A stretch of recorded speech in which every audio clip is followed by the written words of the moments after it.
नमस्कार सर्वांना, Rupali delicious kitchen मध्ये आपलं स्वागत आहे। आज आपण आंब्याचा रस, पुरी आणि उकडलेल्या बटाट्याची आपण साध्या सोप्या पद्धतीची जी पिवळ्या बटाट्याची भाजी करतो सुक्की, ती भाजी आज इथं करणार आहोत। अगदी अशी साध्या सोप्या पद्धतीचे असे पदार्थ सांगितलेले आहेत तिन्ही पण। आंब्याचा रस अशा छान नवीन ट्रिकने कसा बनवायचा ते पण सांगितलेलं आहे। ना मिक्सर ना लाईटीचा झंझट, अशा पद्धतीने अगदी छान स्मूथ टेक्स्चरचा आपला रस तयार होतो आणि बराच वेळ आहे तसाच राहतो, अजिबात काळा वगैरे पडत नाही। आणि पुरी पण अशी कमी तेलकट होण्यासाठी भरपूर अशा टिप्स सांगितलेल्या आहे। पिवळ्या बटाट्याची भाजी अगदी साध्या सोप्या पद्धतीची सांगितलेली आहे, त्यामुळे व्हिडिओ स्किप न करता संपूर्ण बघा। चॅनलवर कोणी नवीन असेल तर चॅनलला सबस्क्राईब करा। सबस्क्राईबच्या शेजारी जे बेल आयकॉनचं बटन असतं ते प्रेस करा, म्हणजे व्हिडिओ सर्वांच्या आधी तुमच्यापर्यंत पोहोचेल आणि रेसिपी तुम्हाला सर्वांच्या आधी बघायला मिळेल। तर मग चला आता साहित्य बघूया आणि रेसिपीला सुरुवात करूया।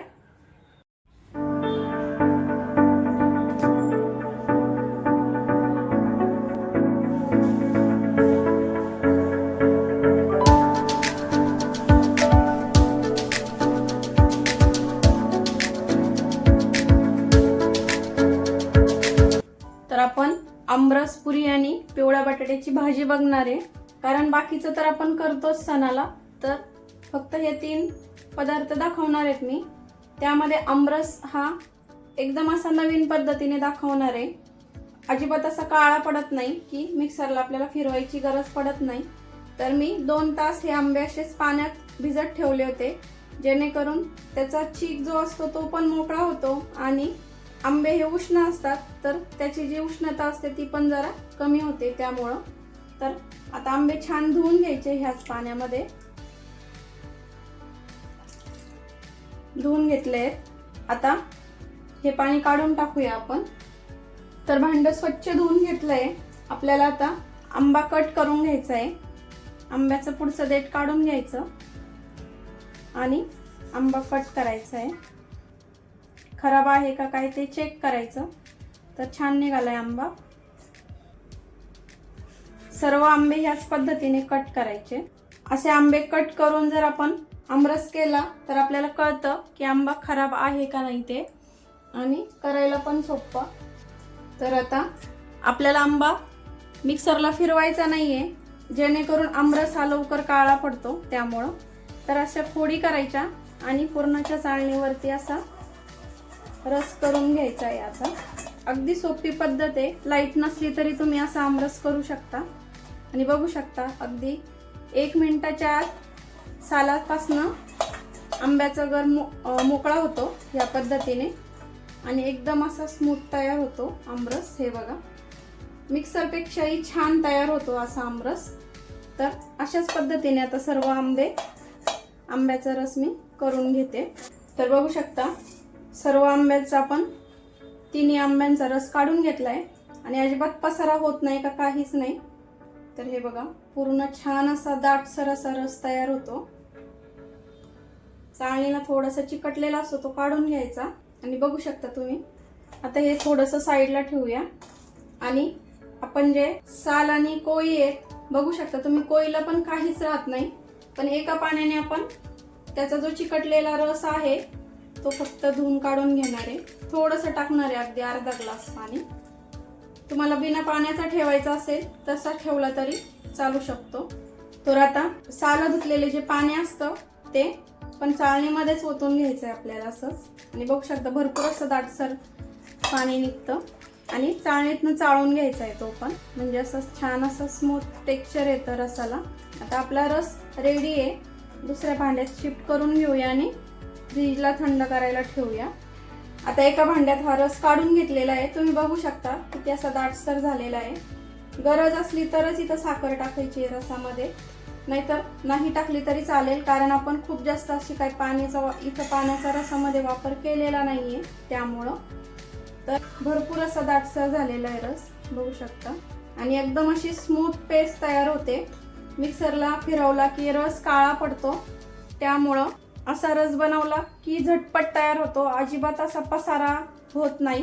आता आपण पुरीचं कणिक तिंबून घेऊया आणि हे फ्रीजमध्ये ठेवते थंड करायला तोपर्यंत, छान असा बाकीचा स्वयंपाक होईपर्यंत. तर आता कणिक तिंबवायचं आहे आपल्याला पुरीसाठी. तर त्यासाठी आपण आधी मीठ टाकून घेणार आहे. फक्त गव्हाचं पीठ आहे इथं हे. तर पुरीच्या चवीपुरतं थोडंसं मीठ आणि 2 चमचे आपल्याला तेल टाकायचं आहे, जेणेकरून पीठ लवकर पातळ होत नाही. सुक्या पिठामध्ये असं तेल टाकायचं, म्हणजे पिठाचं जे टेक्स्चर असतं ते बिघडत नाही. आधी आपल्याला हे पिठाला तेल लावून घ्यायचं आहे, मीठ आणि तेल, म्हणजे पीठ मळल्याच्या नंतर अजिबात पीठ असं पातळ होत नाही. ही टिप समजा तुमच्यासाठी. अधूनमधून मी छान छान अशा टिप्स सांगतच असते, फक्त व्हिडिओ स्किप न करता संपूर्ण बघत राहा. माझ्या त्या दररोजच्या स्वयंपाकातल्या ज्या टिप्स आहेत त्या मी शेअर करत असते तुमच्याशी. पूर्ण असं पिठाला छान लावून घ्यायचंय. हे पिठाला तेल आणि मीठ लावून घेतलं की अगदी थोडं थोडं पाणी टाकत आपल्याला हे पीठ भिजवून घ्यायचं आहे. आणि चपातीच्या पेक्षा घट्टसर आपल्याला हे पीठ भिजवायचं आहे. अजिबात सैलसर पीठ भिजवायचं नाही, नाहीतर पुरी तेलकट होते मग. कारण भिजल्यानंतर पण थोडंसं पीठ असं थोडंसं पिठाला पाणी सुटतं आणि पीठ थोडंसं पातळ होतं. त्यामुळं आधीच आपल्याला थोडंसं घट्टसर असं पीठ भिजवायचं आहे. एकदम जास्तच पाणी टाकू नका, म्हणजे पीठ पातळ होणार नाही. आता असं थोडं थोडं पाणी टाकून मी हे पीठ भिजवून घेते. तर बघू शकता छान असं घट्टसर पीठ इथं मळून घेतलेलं आहे. हे बघा एकदम असं घट्टसर आहे या पद्धतीचं. आता थोडंसं वरनं तेल लावूया आणि असंच झाकून ठेवूया. तर हे बघा थोडंसं तेल लावते, जेणेकरून पिठाचा वरचा लेअर जो आहे तो कडक होणार नाही. फक्त तेल लावून ठेवायचं आहे. आता आपल्यावर तेलाला मळायचं नाही तेलावरती. आता झाकून ठेवूया, पॅक झाकून ठेवायचं. तर आपण पिवळ्या बटाट्याची भाजी बघणार आहे, अगदी साधी सोप्या पद्धतीची. तर 3 मध्यम साईजचे बटाटे घेतले, 2 मध्यम आकाराचे कांदे घेतले बारीक कट करून, थोडीशी बारीक चिरलेली कोथिंबीर, ठेचलेला लसूण, मिरचीचे तुकडे 3 मिरचीचे तुकडे घेतले आणि हिरव्या मिरच्या लाल झालेल्या त्याच्या फक्त स्लिट करून अशा घेतलेल्या आहेत लाल मिरच्या. कढीपत्त्याची पानं, फोडणीसाठी मोहरी, जिरं, धना पावडर, हळद पावडर, चवीपुरतं मीठ आणि हिंग. बस एवढ्या साहित्यामध्ये आपण छान असा झटपट तयार होणारा नेहमीचा पिवळा बटाटा बघणार आहोत. बटाट्याच्या फोडी करून घेतलेल्या इथं कुस करून घेतलाय. आता भाजीला फोडणी देऊन घेऊया. कढई गरम करायला ठेवली आहे, तेल टाकून घेऊया. इथं 3 ते 4 चमचे तेल टाकते मी. तुम्हाला कमी अधिक करायचे असेल तर तुम्ही करून घ्या. आता तेल छान गरम होऊ द्यायचं आहे. तर तेल छान गरम झालंय, मोहरी टाकून घेऊया. आधी पाव चमचा मोहरी टाकते इथं. मोहरी छान तडतडू द्यायची आहे, गॅस कमी केलाय. पाव चमचा जिरं, ठेचलेला लसूण, मिरचीचे तुकडे, चिमूटभर हिंग, बारीक कट करून घेतलेला कांदा आणि स्लिट करून घेतलेल्या मिरच्या पण सोबतच टाकल्या तरी चालेल. त्या फक्त मी गार्निशिंगसाठी घेतले, नाही टाकल्या तरी चालेल. तर आता कांदा छान परतून घ्यायचा आहे आपल्याला, मऊ असा होईपर्यंत.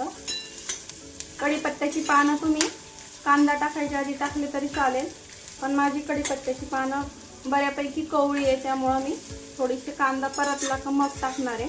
कढीपत्त्याची पानं जर कोवळी असतील ना तर नंतर टाकायची, म्हणजे तो त्याचा जो फ्लेवर असतो तो भाजीत छान असा टिकून राहतो.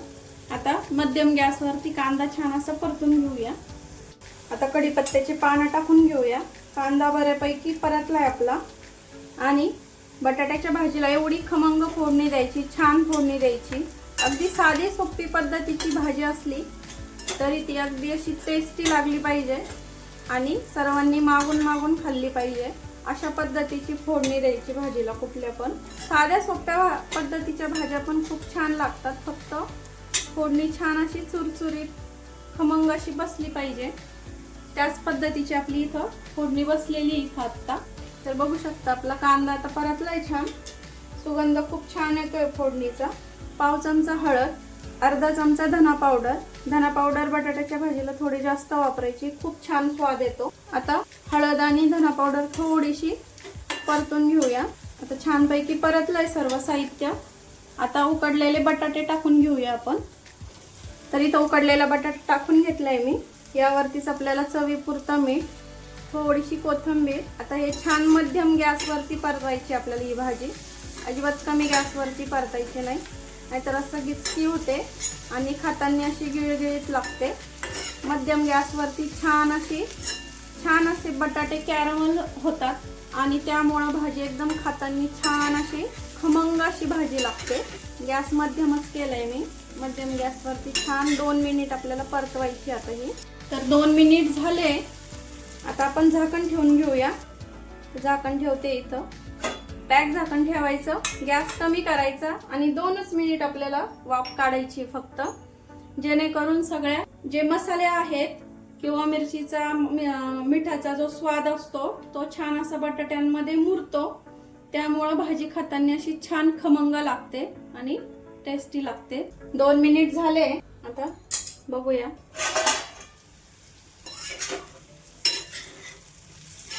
तर हे बघू शकता आपली बटाट्याची भाजी तर तयार झालेली आहे. अगदी अशी परफेक्ट झाली आहे, बघू शकता. आता गॅस बंद करूया आणि पुरी करायला घेऊया. तर आता पुरीसाठी तेल गरम करायला ठेवलंय. तर पुरी लाटेपर्यंत तेल पण छान गरम होईल. आता आपण आधी पुरी लाटून घेऊया. आता पीठ कसं भिजलंय बघूया आपण. तर थोडंसं तेलाचा हात घेते आणि पीठ छान असं मऊ झालंय आपलं. थोडंसं मळून घ्यायचं. तर हे बघा छान असं पीठ मळून घेतलंय, जेणेकरून आपलं पुरी छान अशी मऊ आणि टम्म फुगलेली होईल. तर आता आपण छोटे छोटे पेढे तयार करून घेऊया पुरीसाठी. आता तुम्हाला किती आकाराची पुरी हवी आहे त्यानुसार इथं पेढे तयार करा. तर मी मध्यम आकाराचीच पुरी करणार आहे, त्यामुळं इथं मध्यम आकाराचे पेढे तयार करते. आता 5 ते 6 आपण पेढे तयार करून घेऊया. एका वेळेला खूप जास्त पुऱ्या तयार करून ठेवायच्या नाही, नाहीतर त्या फुगत नाही आणि तेलकट पण होतात आणि थोड्याशा अशा वातळ होतात. पीठ हाताला चिटकत असेल तर थोडंसं तेल घ्या. तर 5-6 पेढे तयार करून घेतलेले आहे. आता पुरी लाटून घेऊया. थोडंसं तेल घेणार आहे. तुम्ही पिठात पण करू शकता, पण पिठाने तेल जरा खराब होतं लवकर, त्यामुळे आपण तेलात लाटणार आहे. एकसारखी पुरी लाटून घ्यायची आहे गोल आकार. कुठं जाड कुठं बारीक ठेवू नका, म्हणजे तळताना छान अशी एकसारखी लाटली म्हणजे छान अशी टम्म फुगते पुरी. तर आता हे बघा ह्या पद्धतीची जाडसर अशी पुरी ठेवली आहे. खूप जास्त जाड किंवा खूप जास्त पातळ नाही. तर ह्याच पद्धतीने सर्व पुऱ्या मी लाटून घेते, म्हणजे 5 ते 6 ज्या करून ठेवलेले पेढे तेवढ्या. तर इथं 5 पुऱ्या लाटून घेतलेल्या आहे. आपण आता तळून घेऊया. तेल पण गरम झालंय का बघूया. तेल गरम झालंय का बघूया आता. तर पिठाचा एक गोळा सोडून बघितला तर तो सोडल्यावरती लगेच वरती आला, याचा अर्थ आपलं तेल छान असं गरम झालंय. पण अजून तेल थोडंसं गरम हवंय आपल्याला, कारण गोळा सोडल्यावरती लगेच वरती तो आलेला नाहीये. त्यामुळं थोडंसं अजून गरम होऊ देऊ. तेल जर छान असं गरम नसलं तर पुरी तेलकट होते. त्यामुळं तेल छान असं एकदम असं व्यवस्थित गरम होऊ द्यायचं. मीडियम टू हाय असं पद्धतीचं आपल्याला तेल गरम पाहिजे. आता थोडंसं मी पीठ सोडून बघितलं होतं, तर बघू शकता लगेच वरती आलंय. हे बघा, पीठ सोडलं की लगेच वरती आलं पाहिजे, याचा अर्थ आपलं तेल छान असं गरम झालंय. सोडलेले गोळे काढून घ्यायचे जेणेकरून तेल खराब होणार नाही. आता पुरी सोडूया. हळू सोडायची, तेलाला जपून, नाहीतर चटका बसू शकतो. थोडंसं पुरीवरती तेल टाकायचंय आपल्याला. आणि बघू शकता रंग किती छान आलाय. कशाचा वापर न करता अगदी साध्या, अगदी कणिक मळलं आणि लगेच आपण पुरी तयार करायला घेतली आहे 15 मिनिटांमध्ये. तर अशी टम्म फुगलेली आपली पुरी तयार झालेली आहे. इथं बघू शकता. आता ही काढून घेते. पुरी सोडताना गॅस मध्यम ठेवा, म्हणजे छान अशी टम्म पुरी फुगेल. फुगली नाही तर थोडंसं तेल टाकायचं वरच्या साईडनी, बरोबर फुगते मग. आणि अशा कडा हे करून बरोबर तळून घ्यायची आहे. तर आता ह्याच पद्धतीने बाकीच्या 3 राहिलेल्या पुऱ्या मी तळून घेते. तर बघू शकता रस आपला छान असा थंड झालाय आणि छान असा थंड आपला रस खाण्यासाठी तर तयार झालेला आहे. बघू शकता किती छान असं स्मूथ टेक्स्चर येतं रसाला अशा पद्धतीने रस केल्यामुळं. आणि रंग बघू शकता आहे तसाच राहिलाय. त्याला असं छान कॉम्बिनेशन, पिवळा बटाटा, साधी सोपी पद्धतीची पण अशी छान खमंग फोडणी दिलेली पिवळ्या बटाट्याची भाजी आणि त्यासोबत अशा छान टम्म फुगलेल्या आपल्या पुऱ्या. तुम्हाला जर आणखीन रंग हवा असेल तर चिमूटभर पिठी साखर टाकायची, आणखीन छान रंग येतो पुऱ्यांना. तर बघू शकता आता 5 ते 7 मिनिट झालेत तरी पण पुरी छान आहे तशी टम्म फुगलेली आहे आपली. तर कशी वाटली थाळी? थाळी नाही म्हणता येणार पूर्ण, पण छान असं आपलं आमरस बरोबर छान अशी पिवळ्या बटाट्याची आणि पुरीची छान असं कॉम्बिनेशन. तर यासोबत तुम्ही थाळी म्हणाल तर त्यामध्ये अजून मसाले भात किंवा वरण भात, भजी, कुरडई भरपूर असं काही करता येतं. पण व्हिडिओ खूप जास्त असा मोठा होतो त्यामुळं मी एवढेच 3 पदार्थ दाखवलेले आहे. कारण मसाले भाताची भरपूर वेळा रेसिपी दाखवून झाली आहे आणि वरण भाताची पण रेसिपी दाखवलेली आहे ऑलरेडी. भजींची पण भरपूर प्रकारची भजी झालेली आहे. तर हे 3 पदार्थ नक्की ट्राय करून बघा. रस करण्याची पद्धत तुम्हाला कशी वाटली ते पण मला कमेंट करून सांगा. अगदी छान अशी पद्धत सांगितलेली आहे तुम्हाला रस करण्याची. आणि तुम्ही फ्रीजमध्ये न ठेवता रस असं वरती जरी ठेवला ना तरी पण तो काळा पडत नाही भरपूर वेळ असा. तर कशी वाटली रेसिपी कमेंट करून नक्की सांगा. तर बघितलं ना किती साध्या सोप्या छान छान टिप्स सांगितलेल्या आहे. पण रस अगदी पसारा न होता आपला रस, आंब्याचा रस असा तयार होतो. अजिबात असं लाईटीची गरज नाही. लाईट नसली तरी तुम्ही अशा पद्धतीने हा छान असा स्मूथ टेक्स्चरचा रस, आंब्याचा रस करू शकता. पुरी पण अजिबात अशी बऱ्याच अशी म्हणजे कमी तेलकट तयार होते. आपण खूप जास्त इन्ग्रेडियंट्स त्यामध्ये वापरलेले नाहीये. अगदी साधं कणिक मळलं आणि पुरी तयार केलेली आहे. बटाट्याची भाजी पण अशी छान खमंग फोडणी देऊन तरी पण अगदी अशी छान रुचकर आणि टेस्टी झालेली आहे. तर रेसिपी आवडलीच असेल त्यामुळे लाईक, शेअर, सबस्क्राईब करायला विसरू नका. रेसिपी नक्की ट्राय करा कारण घरचं जेवण हे खरंच स्वादिष्ट असतं. अशाच नवीन छान छान रेसिपींसोबत पुन्हा भेटूया. तोपर्यंत धन्यवाद.